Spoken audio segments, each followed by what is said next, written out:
it onto the wheel head, as much in the center as possible, so that it creates a vacuum, okay? The next thing we're going to do is bevel. Nice. So I'm just going to take my finger and seal the deal right there, okay? The next thing I'm going to do is put a little water. Notice how I put the water on while the wheel's in motion, okay?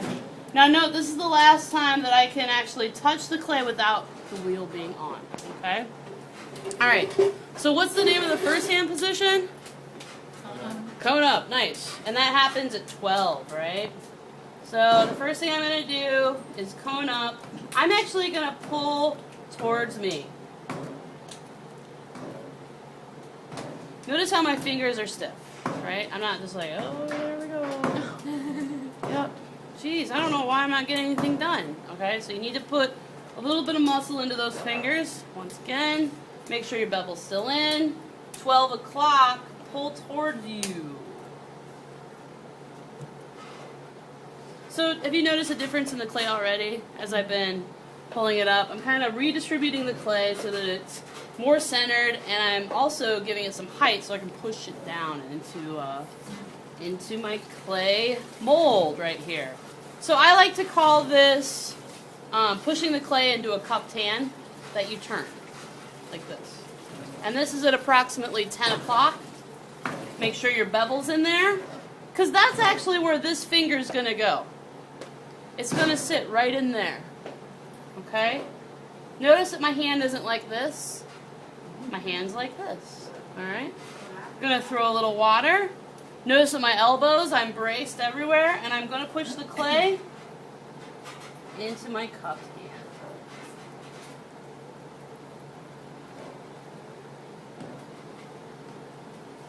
Okay? So I feel this isn't centered perfectly yet, right? You can feel that little wiggle at the bottom, so I'm going to do it again. Here we go. Cone up. Just 3 to 5 times. At least. If you still are having problems, more. Okay? Yep. Pulling the cone towards me. Uh-oh. I'm getting a little bowl shape. Does anybody remember how to get rid of that? Yeah, just Index finger down, thumb over.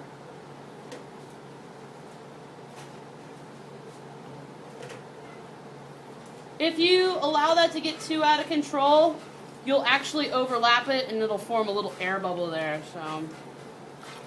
So once again, I'm just going to make sure that my bevel's in there. Throw some water on. Cone up. You guys, notice where my body is in relation to this cone.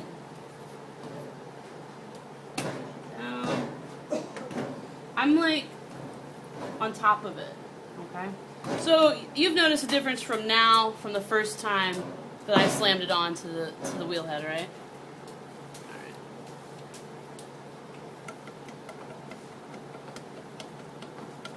Alright. Okay, so this is good. I'm going to go ahead, put my bevel in. What's the next part of the process? Push clay into a cupped hand. Cup hand, turn to the side, insert pinky, push clay into cupped hand.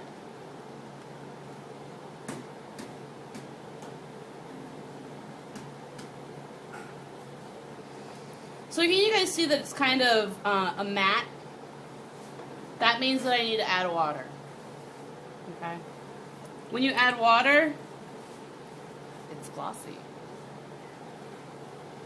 Alright, so I'm feeling pretty good about this. This is much better. Still a little uneven. Gonna put my bevel in. Water. Cone up. And that noise is basically the backboard going back and forth because this hole is a little bit larger than what it needs to be. Get all the goo off of your fingers. 12 o'clock, pull the clay towards you. Remember, stiff little fingers. You're getting a little bowl form. Push down and over. Put the bevel in. water. Push clay into cupped hand. So did you notice that the wheel speed was high? So I'm feeling like this is pretty good. So what I'm going to do now is I need to refine it. Do you guys remember the hand position for that? The J hook. So once again, remove the clay from the bevel, little water, J, insert thumb, press, that way with your right hand, pull with your left, okay? Clay speed is high.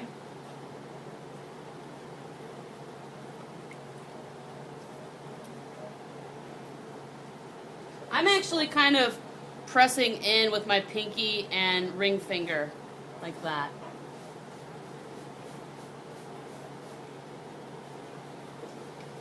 Jess, with your right hand, are you pushing down at all with your fingers, or are you not adding any pressure?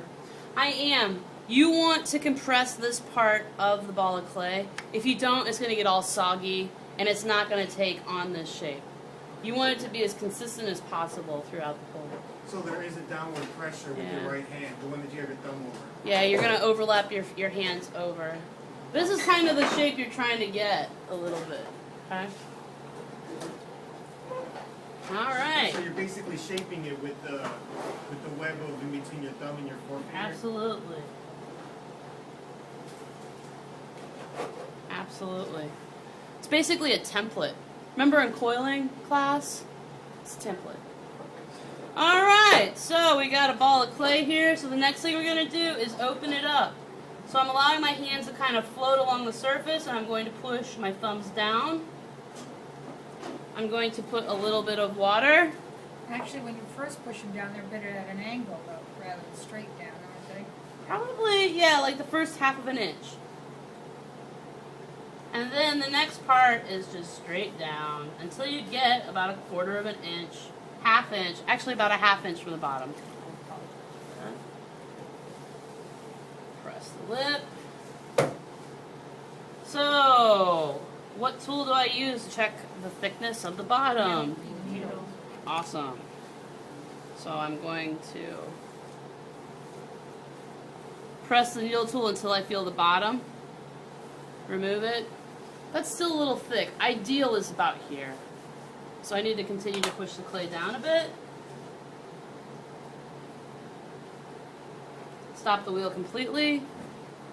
Do the same thing. I'm going to press it down just a bit more.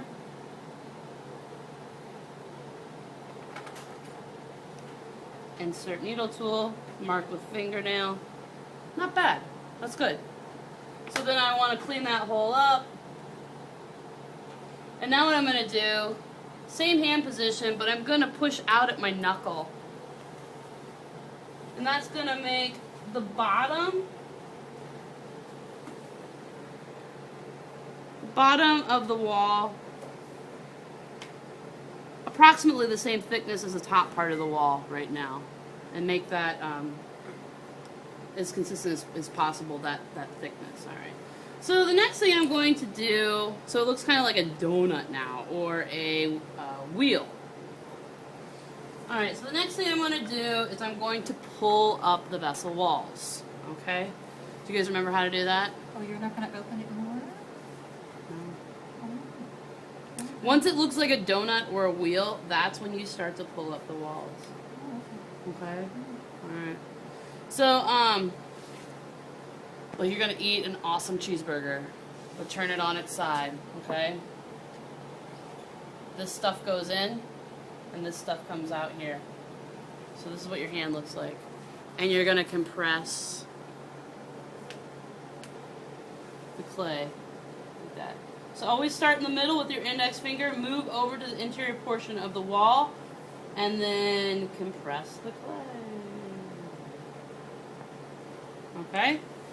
And then you want to compress the lip, and that's basically take your index finger, thumb, left hand, right hand, index finger, push down. Alright, so another way to pull up the walls is using your sponge. you basically just put the sponge between your index finger and your thumb, or somewhere in that general area, and that will help kind of keep the clay wet so that it's easier to pull up the wall. So, starting in the middle with your index finger comes to the interior portion of the wall. Now you can press the clay. So, and then compress the lip. Moving in from the interior or the center to the interior portion of the wall. I'm going to give it a good compression because it feels pretty thick there. Gene, I feel an air bubble. Sorry, Jess. It's alright. What happens when you do that? Should you try and poke it? What should you do? Other than giving up entirely on it? I just do the best you can. Sometimes you can go ahead and do the whole bowl. Sometimes you can't. No, I was thinking if you wanted to save it and to fire it, just let it dry really slow. Oh, well, you can just lance it. It's fine. Alright, so once again, putting some water on the walls, starting from the interior, or starting from the center, moving all the way across to the interior portion of the wall. Now, I'm actually going to take my index finger and kind of really give it a compression right there, okay? To move some of that clay at the bottom. So, really, do you see that? Yeah. And now I'm compressing.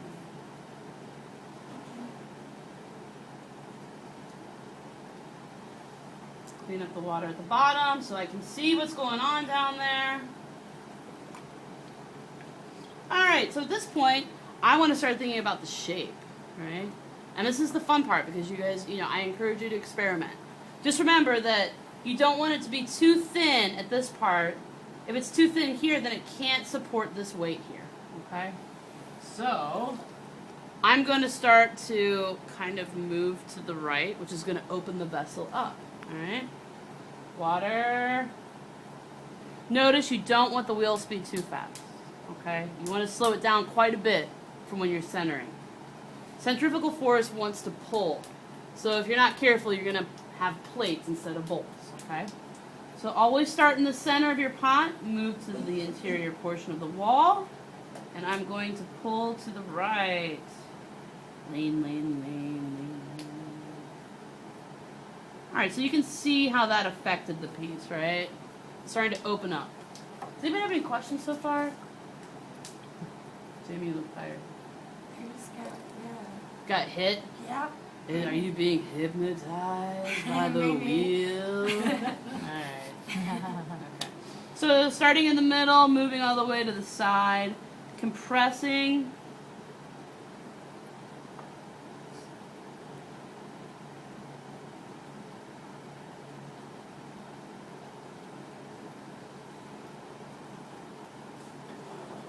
Compressing on the inside. I'm feeling pretty good about this little bowl. It's a little thick right in this area, so I'm going to pull a little thicker than I'd like. So starting in the middle, moving to the interior portion, and my last compression.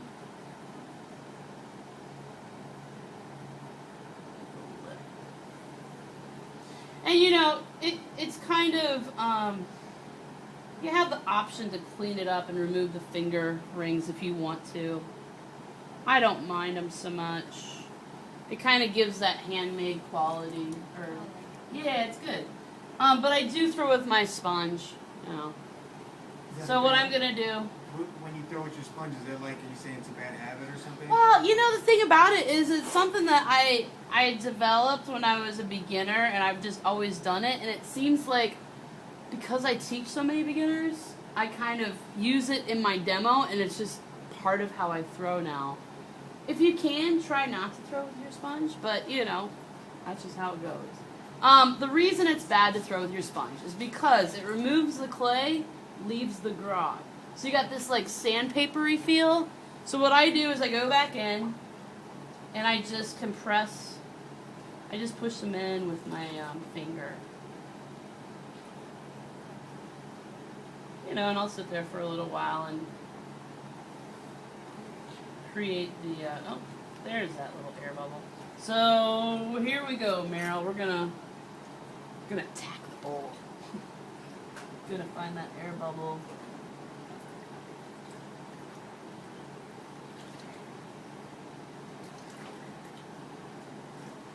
And so now I'm just gonna compress.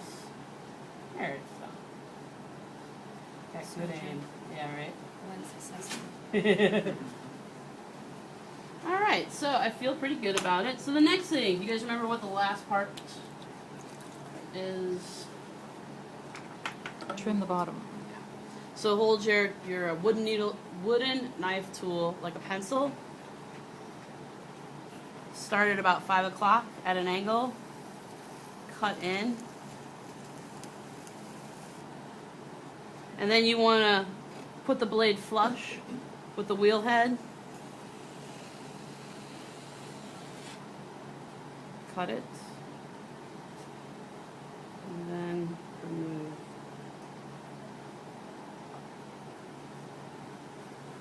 Alright. So remove it from the wheel. Ring of water, not ring of fire.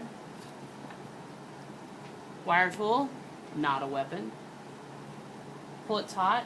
Make sure that it's in the middle of your thumbs, like so.